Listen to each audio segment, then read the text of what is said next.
Selamat datang di channel Junian Life. Kita berjumpa lagi dalam pembahasan hukum sehari-hari yang sederhana dan semoga bermanfaat bagi kita semua. Kali ini saya akan bahas topik tentang terjadinya bencana alam atau terjadinya sesuatu kejadian di jalan yang mengakibatkan kerugian bagi orang lain. Sehingga dengan pembahasan ini diharapkan bagi masyarakat lebih memahami dan mengerti terhadap kejadian-kejadian yang sebenarnya bisa meminta pertanggungjawaban secara hukum. Apakah masyarakat bisa menuntut kerugian apabila ada bencana alam? Apabila terjadi bencana alam seperti gunung meletus atau juga banjir atau bencana alam lainnya seperti puting beliung dan sebagainya, bagi masyarakat tidak bisa meminta pertanggungjawaban kepada pemerintah atau pihak-pihak lainnya. Karena sebuah bencana alam itu adalah sebuah keadaan memaksa atau force majeure yang tidak terduga serta di luar kemampuan manusia, sehingga secara hukum tidak bisa dipertanggungjawabkan.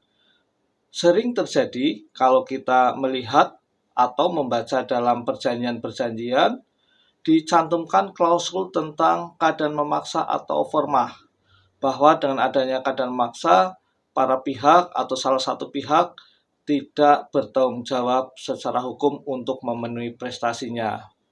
Sehingga jadi jelas bencana alam ini tidak bisa diminta pertanggungjawaban secara hukum. Apakah pohon tumbang termasuk bencana alam? Bahwa pohon tumbang karena akibat dari bencana alam termasuk dalam keadaan memaksa sehingga tidak bisa dipertanggungjawabkan secara hukum. Tetapi apabila terjadi dalam kondisi normal atau hanya katakanlah hujan rintik-rintik, tiba-tiba pohon di tepi jalan itu roboh, apalagi pada saat misalkan kondisi normal panas, ada pohon-pohon pembatas di pinggir jalan itu roboh mengakibatkan kerugian material, misalkan mobil menjadi rusak atau motor tertimpa pohon. Bahkan secara jiwa atau nyawa menjadi terluka atau meninggal akibat tertimpa pohon yang di pinggir jalan. Apabila dalam kondisi bukan bencana alam atau kondisi normal, pohon-pohon yang mengakibatkan kecelakaan tersebut yang ternyata ditanam dan menjadi kewajiban pemeliharaannya adalah pihak pemerintah, baik daerah ataukah provinsi, bahkan pusat, maka akibat itu bisa dipertanggungjawabkan secara hukum. Pihak pemerintah bisa dituntut secara hukum.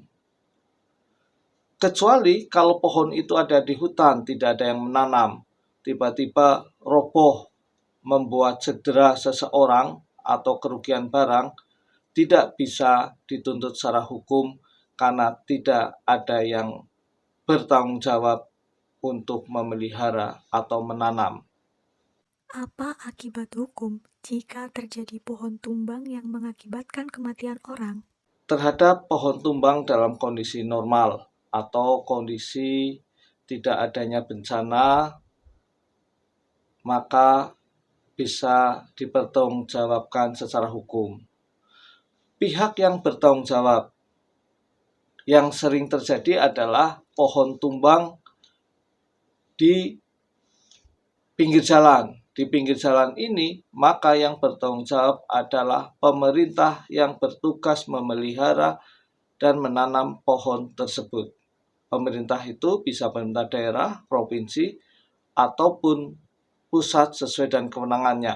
Apabila pohon itu adalah pohon pribadi di pekarangan orang, maka orang pemilik pohon itu yang menanam di pekarangannya juga bisa diminta pertanggungjawaban. Bahwa pertanggungjawabannya dalam bentuk pidana dan juga bisa dalam bentuk perdata. Dalam bentuk pidana dilaporkan di aparat penegak hukum.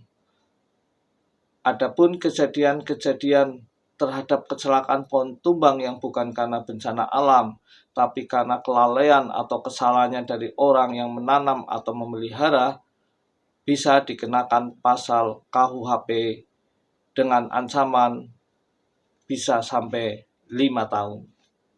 Apa akibat hukum jika seseorang mengalami kecelakaan akibat jalan yang berlubang? Di samping sering kita mendengar berita-berita tentang pohon tumbang di pinggir jalan mengakibatkan seseorang luka atau meninggal, bisa juga mobilnya saja yang penyok atau motor juga jadi rusak.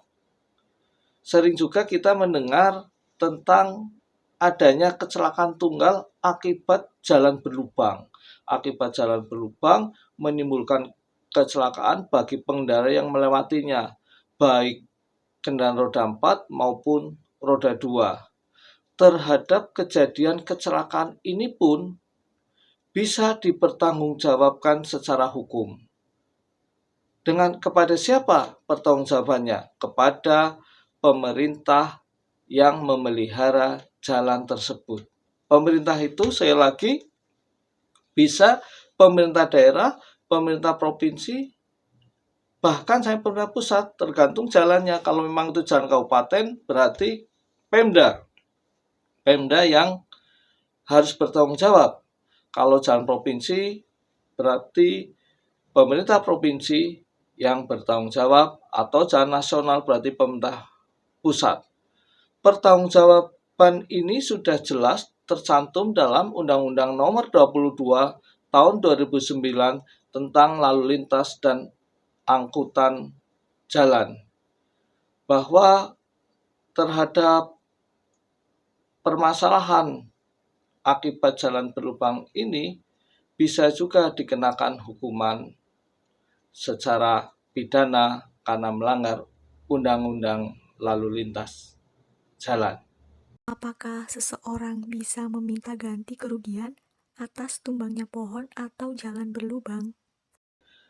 Apa yang saya jelaskan tadi lebih pada aspek pidananya. Akibat pohon tumbang di pinggir jalan, akibat jalan berlubang, secara aspek pidananya seseorang yang bertanggung jawab bisa dihukum.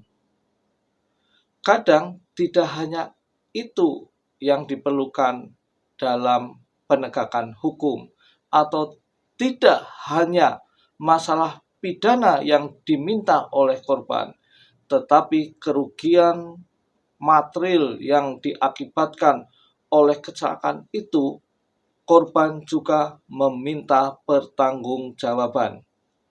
Apakah bisa selain aspek pidana, perdatanya juga bisa diajukan? Bisa saja. Secara aspek perdata, apa yang dilakukan oleh pemerintah, katakanlah, yang bertanggung jawab atas kecelakaan atau terjadinya musibah itu, bisa diminta pertanggungjawaban secara hukum perdata, yaitu karena mereka telah melakukan perbuatan melawan hukum. Caranya bagaimana caranya? Caranya dengan diajukan gugatan di pengadilan negeri dalam bentuk gugatan perbuatan melawan hukum. Dalam gugatan ini bisa dicantumkan kerugian yang terjadi maupun kerugian imaterial karena akibat kecelakaan ini telah merugikan kepada korban. Sehingga tidak perlu ragu dan juga tidak perlu kita hanya menyalahkan tanpa memberikan solusi, tetapi kita juga bisa mengajukan pidana maupun perdata terhadap kejadian-kejadian contoh yang sudah disebutkan di atas. Secara singkat, penjelasannya adalah aspek pidana dan aspek perdata bisa dilakukan terhadap kejadian-kejadian yang bukan bencana alam. Tetapi jika bencana alam, maka tidak bisa dituntut baik pidana maupun perdata. Saya kira itu yang bisa saya jelaskan kepada saudara semua perihal contoh-contoh permasalahan bencana alam atau kejadian di jalan. Semoga penjelasan singkat saya bisa memberikan sedikit pencerahan dan menjadi pengertian bagi semua. Selalu menjaga keselamatan diri jika sedang di luar rumah atau di jalan. Selalu jaga kesehatan, jaga keselamatan, paling penting karena keluarga selalu menunggu di rumah. Demikian, salam keadilan.